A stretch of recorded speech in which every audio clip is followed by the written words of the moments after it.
Hello everyone, thanks for logging on to watch this video. Uh, and this is a very different video that I'm going to do today compared to my other ramblings, and that is because this will be the last time that you might see all of these watches in the same room.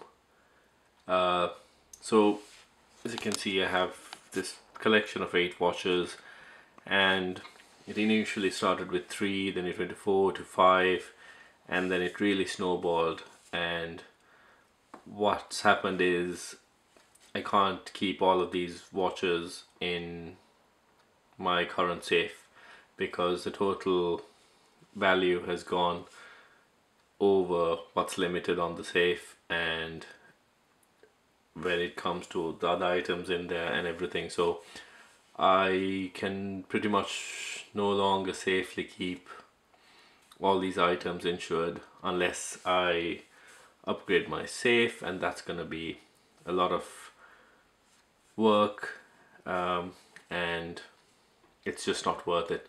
So I've decided to move all my watches into a external safety deposit box, which has much better, significantly better security, and will make my insurance situation much easier. So this brings me on to a topic of the cost of ownership of watches. So when you look at watches, or when you're shopping around on watch websites and watching videos on YouTube, you factor in the cost of a watch. Sure, look, that's quite a good bit of money here in this one shot, but what you don't consider is the cost of owning these. So sure, buying that watch, say the Patek Nautilus, costs a significant amount of money, but then what about owning it down the line? The service, potential repairs, that's one issue. The next thing, when you take the likes of the Reverso or the IWC, these are, extremely well made crocodile or alligator straps. How much is that going to cost? And then of course the insurance and other costs that you need to take into consideration, and finally servicing. So what I'm going to talk about today is the actual cost of owning these lovely timepieces. So let's quickly look at these watches. So I'm not going to start valuing my collection here, but you're talking maybe 75 to 100 here if you take retail prices, and that's a lot of money. But let me move these away and try and get my laptop where I've put in all the figures to show you what all these things are likely to cost in the next 10 years time. So that's my rather dirty MacBook. So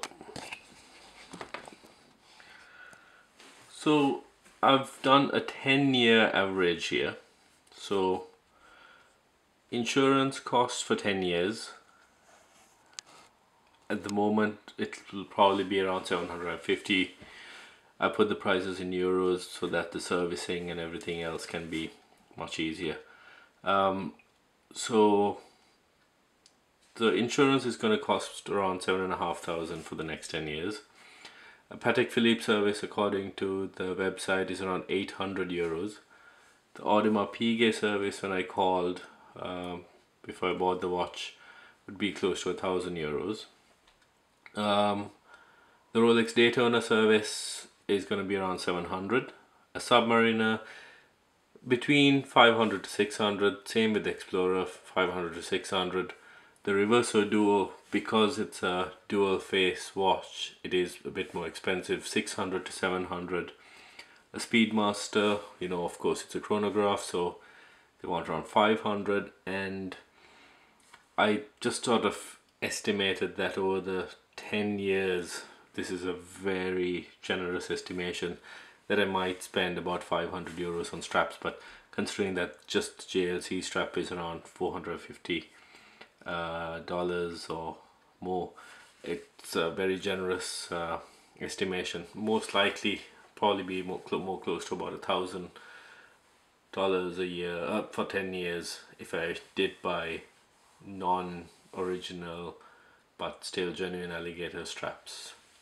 So that is quite a startling number. Over the next 10 years, that's close to 13,000 euros, so maybe $14,000, and that comes to about around $1,400 per year to own these watches. And then you do have to ask yourself, is it affordable and is it worth it? Well, is it affordable? Of course, that's why I bought these, but is it worth it? And the answer is I don't really know. It's up to you. It is a hobby, and it's something that we do because we love it. And end of the day, we keep telling ourselves, oh look, 10 years down the line our watches will be worth a lot more. And are they going to be worth a lot more? And I think I can safely say yes, because the way prices have been going up, certainly for the more rarer watches like the Nautilus, the Daytona, some of the more iconic watches, there's always going to be some demand for them. And I could probably say yes, maybe in the next 10 years these will bring me back more than 13,000-14,000, especially probably because of the Patek and the AP and the Rolexes and the one of the very first Reverso Duos. I'll probably not gain too much on the Explorer or the Omega Speedmaster, but the others will certainly appreciate. But not that I'm going to sell them, but it's just nice to know that as an investment they are still steady. So this is something that I wanted to highlight. So look, if you have any comments or questions, I'd love to hear what you guys think. It was quite a shocker when I calculated the insurance, and that's why I'm moving some of these items to a different storage solution. So look, let me know what you guys think, and I'd love to hear your comments. Thanks.